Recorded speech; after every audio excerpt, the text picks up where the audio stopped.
Hello बच्चों, कैसे हो? आपका स्वागत है त्रिपान स्टडी सेंटर में। आज जो हम करने जा रहे हैं क्लास 10 साइंस, जो कि काफ़ी महत्वपूर्ण हमारा चैप्टर आया है और इन्वायरमेंट, यानी हमारा पर्यावरण काफ़ी महत्वपूर्ण चैप्टर रहेगा एग्ज़ाम व्यू से। इसमें हम कुछ क्वेश्चनों को लेंगे जो कि काफ़ी महत्वपूर्ण रहेगा एग्ज़ाम व्यू से, और उसको हम एनालाइज करेंगे, समझेंगे, जानेंगे। और यहाँ पर ये क्वेश्चन जो होंगे आपको हिंदी इंग्लिश दोनों ही माध्यम में समझाए जाएंगे, तो ये आपके लिए काफ़ी महत्वपूर्ण रहेगा। और ये क्वेश्चन एग्ज़ाम के लिए भी महत्वपूर्ण रहेगा, और इसमें हम हर एक बारीकी पे प्रकाश डालेंगे और समझने की कोशिश करेंगे।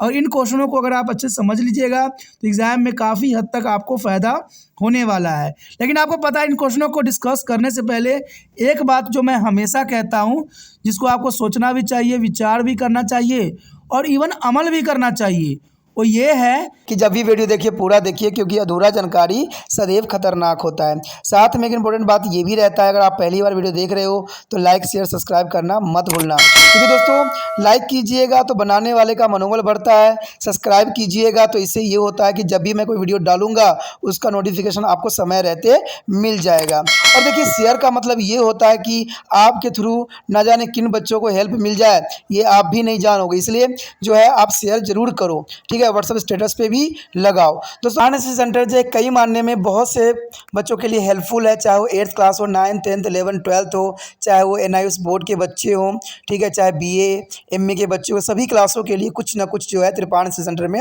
उपलब्ध है। तो इसलिए आपके लिए ज़रूरी है कि आप सब्सक्राइब करके इसको चैनल को जो है सेव कर लो, नहीं तो बाद में अगर रिसर्च करोगे तो शायद आपको ये चैनल प्राप्त ना हो। तो इसलिए सोचना नहीं, विचार नहीं करना है, सब्सक्राइब करके जो है अपने पास सेव करना है। दोस्तों, ये तो बात था आपके लिए, लेकिन अब देखते हैं हमारा आज टॉपिक क्या है। Today we discussion most important chapter here, our environment, class 10 CBSE NCERT, a science and technology book here. That's important. The next question arrive here. Give an example to the illustrate that is a indiscriminate use of pesticide may be result in the degradations of the environment. You know that is an important question for the exam view here. Indiscriminate use of pesticide may be result in the degradation of environment. That's an important question here. Pesticides are the chemical used to kill a plant and animal pest. You know that is important. Pesticides are chemicals used to kill plant and animal pest. They are non-biodegradable and toxicant here. There is a non-biodegradable. For example, excessive of use of DDT resulted in the reduce of population of the fish eating birds. That's important here. The use of DDT is the result of the reducing the population of fish eating of birds. And DDT is accumulated in such a bird through the food chain. It interferes with the egg shell formation. There is a interfere with the egg shell of formation. The cell began thin broke due to the weight of the bird during to the incubation, and hence there are population decline here. यहाँ पर जो हम करने जा रहे हैं class 10वीं science and technology NCERT CBSE पे आधारित है, और हमारे समक्ष अगला क्वेश्चन जो आया है काफ़ी महत्वपूर्ण है कि उदाहरण देकर स्पष्ट करें कि कीटनाशकों की धनाधुर प्रयोग से पर्यावरण का क्षरण हो सकता है। देखिए, ये बहुत बड़ा क्वेश्चन है और बहुत ही महत्वपूर्ण एग्जाम व्यू से भी रखता है कि कीटनाशकों के धनाधुर प्रयोग से पर्यावरण का क्षरण हो रहा है। देखिए दोस्तों, कहते हैं कीटनाशक तो हमें पता है कि उपयोग करके हमने हरित क्रांति को प्राप्त तो कर लिया है, लेकिन हरित क्रांति प्राप्त करने में न जाने कितने जीव जंतु नष्ट हुए, इसका हमने कभी एनालाइज नहीं किया। और ये दुर्भाग्यपूर्ण बात है।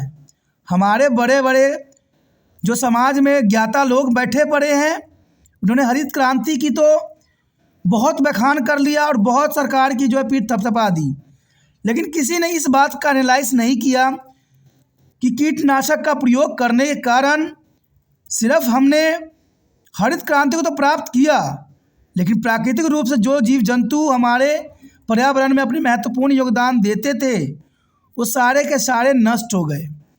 और नष्ट होने के कारण हमने कई ऐसे जीव जंतु को खो दिया जो हमारे पर्यावरण के लिए महत्वपूर्ण थे। और आप सोच रहे होंगे कि कीड़े मकोड़े मर जाने से क्या इतना बड़ा सा असंतुलन पैदा हो सकता है? दोस्तों, ये संभव है।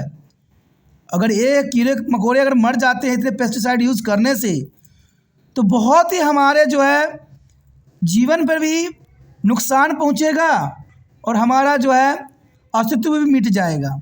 मैं सबसे अच्छा एग्जांपल आपको देता हूं, जो आप दिनचर्या अपने बड़े से भी पूछ सकते हो कि पहले के समय में गिद्ध की संख्या इतनी थी और इतनी महत्वपूर्ण थी जिसका आप कल्पना भी नहीं कर सकती थी। कहीं भी जीव जंतु मरता था तो गिद्ध जो है 100 योजन से उसको देख के चंद मिनटों में उसके हड्डी से मांस तक निकाल लेता था। इससे ये होता था कि हमारे पर्यावरण में प्रदूषित नहीं होता था, फैलता नहीं था प्रदूषण, क्योंकि मांस सड़ने की समस्या गिद्ध रहने ही नहीं देता था। इससे हमारा पर्यावरण स्वच्छ था। लेकिन गिद्धों की संख्या कम जाने के कारण आज देखिए जीव जंतु जो है यहाँ वहाँ मरे होते हैं, फूले पड़े रहते हैं, लेकिन वो सड़ रहे होते हैं, गल रहे होते हैं और आप लोग नाक बंद करके निकल जाती हो। अब देखिए गिद्ध एक ख़त्म हो जाने के कारण हमें कितना नुकसान पहुंच रहा है, हमारे पर्यावरण कितना नुकसान हुआ।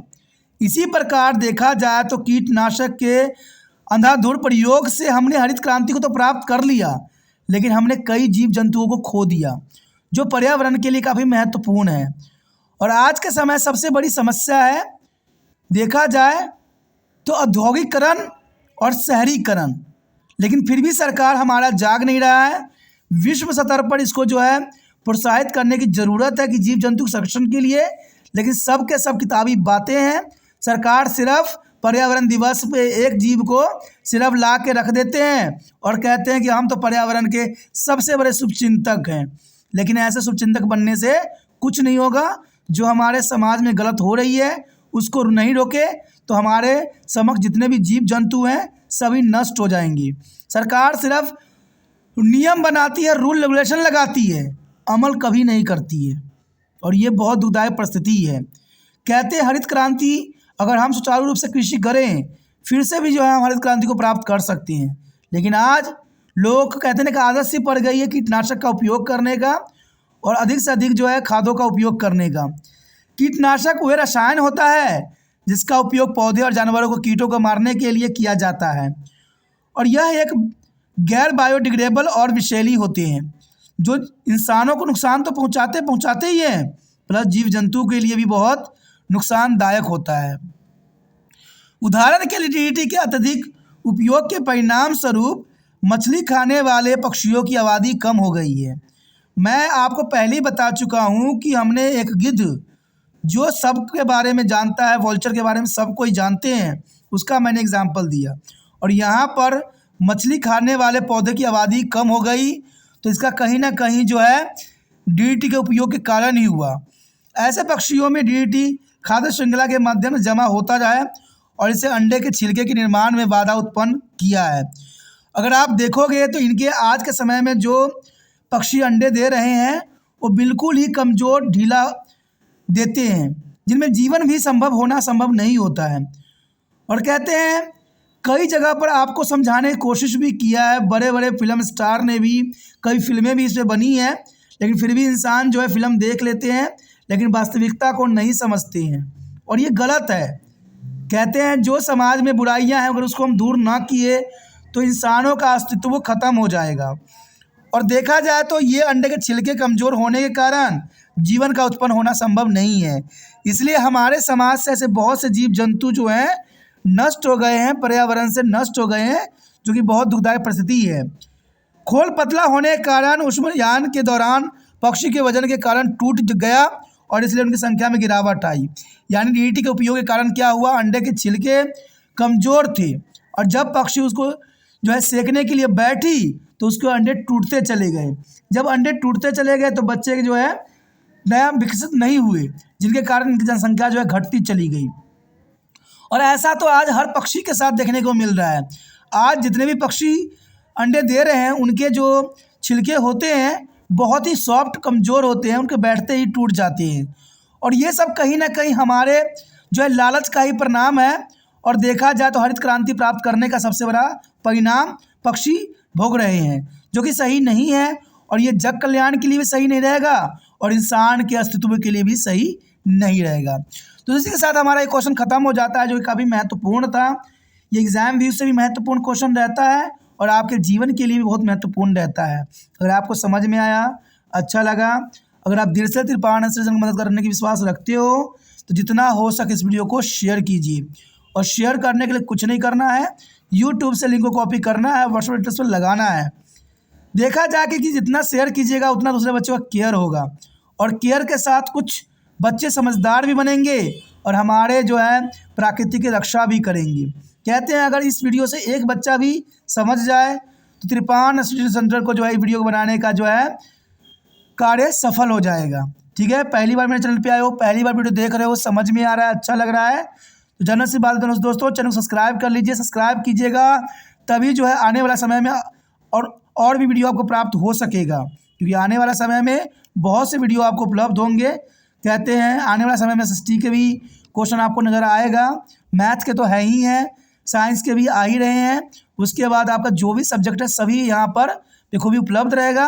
तो सोचिए नहीं, विचार ना कीजिए, अभी त्रिपाण स्टडी सब्सक्राइब करने वाले में सेव कीजिए।